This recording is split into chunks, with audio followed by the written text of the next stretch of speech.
We are here once again. Nigerians are presently digging up their calculators from where they left them 2-3 years ago and have begun making permutations and calculations on how the Super Eagles can still qualify for the World Cup in 2026. Nigeria has dropped 4 points in its first 2 matches of the African qualifiers for the World Cup in 2026. Although Nigeria got a lifeline by other members of the group not being able to take full advantage of these dropped points, where did Nigeria get it wrong, and what can be done to stem the tide? Please subscribe to support this channel, and let's get into it.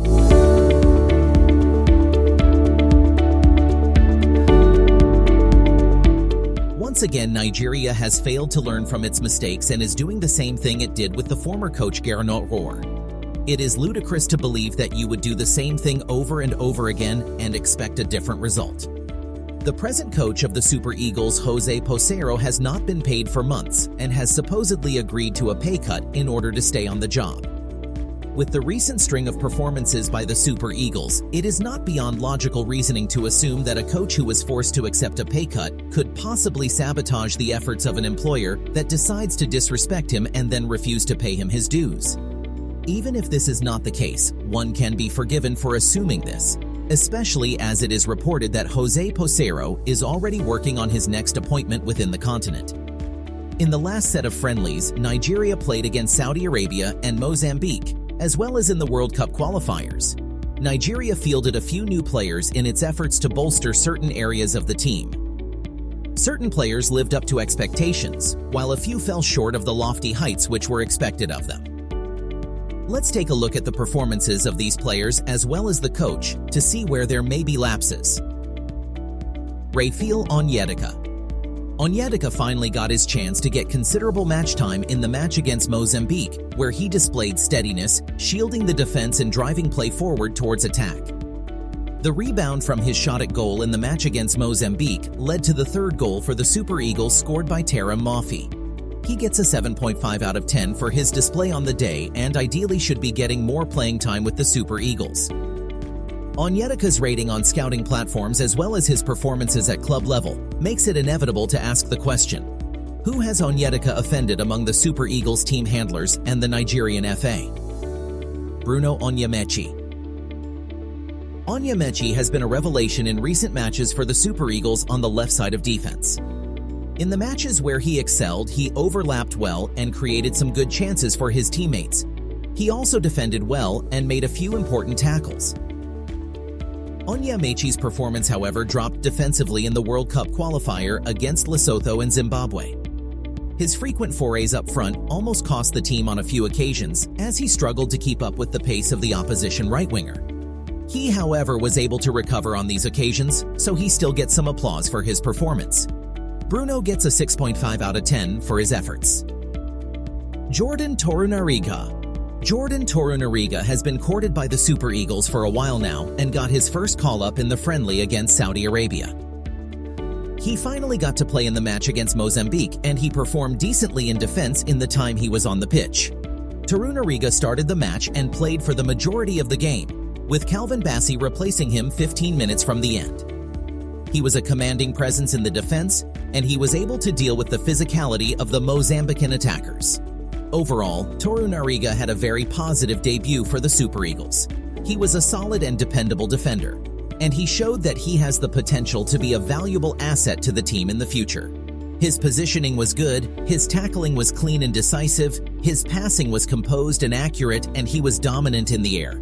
Although Torunarigha initially rejected playing for Nigeria after playing for the German youth teams, Nigeria had better put this behind them to give him more playing time for the Super Eagles for the greater good of the team.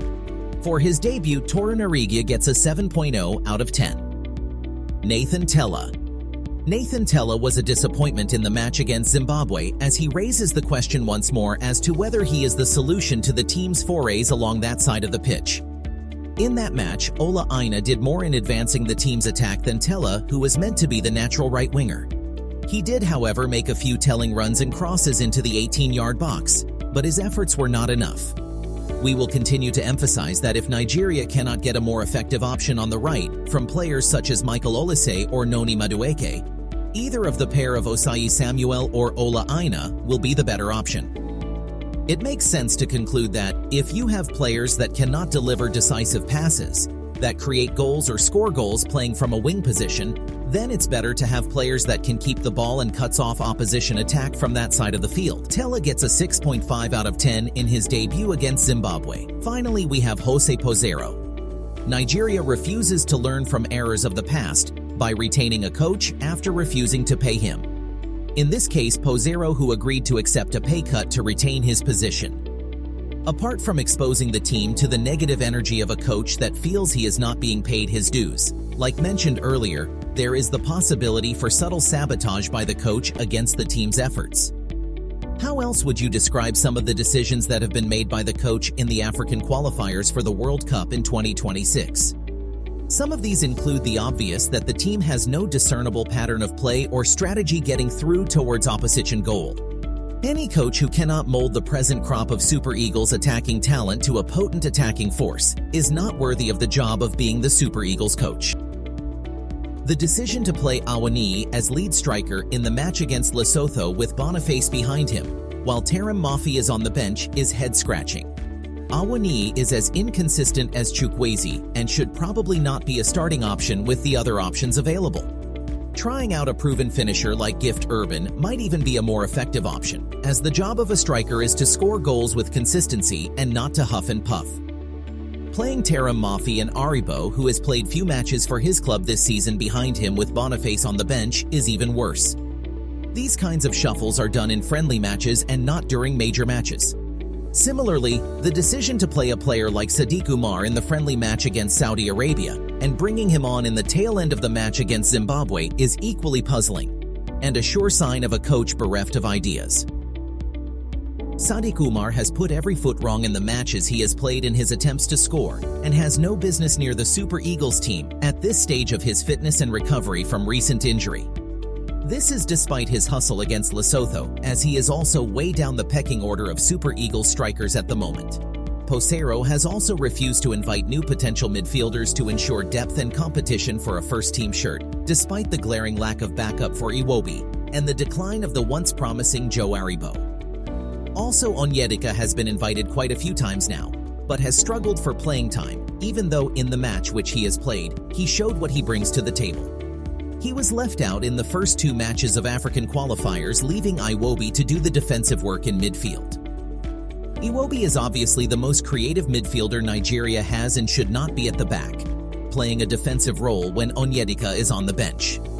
Another worrying decision is that of sticking with Francis Uzoho and his catalogue of blunders while keeping Maduka Okoye on the bench. Even then, he should have been exploring inviting other potential keepers to ensure he has the best hands for the job. It is understood that he was instructed to find a new goalkeeper when he was given the job of the Super Eagles manager, and he decided to stick with Uzoho. With the recent string of blunders by Uzoho, it is only logical he takes the responsibility for this error. Finally, a keeper cannot be solely blamed when a team concedes goals. In the last 4 matches by the Super Eagles, they have always conceded the first goal. The team structure, as well as the selection of the defenders and defensive formation, has been ineffective at best. When a team's defense is as porous as the Super Eagles seems to be, you do not play 2 attacking midfielders and 1 defensive midfielder. The extra man in the midfield should obviously be a defensive midfielder, which ideally should provide for more playing time for Onyedika, allowing Iwobi to move higher up in midfield to supply passes to the strikers. As a whole, beyond the shortcomings of the coach, it is obvious that a major problem of the Super Eagles is depth and quality and leadership qualities. With the absence of certain players, it is obvious the team is pretty much average.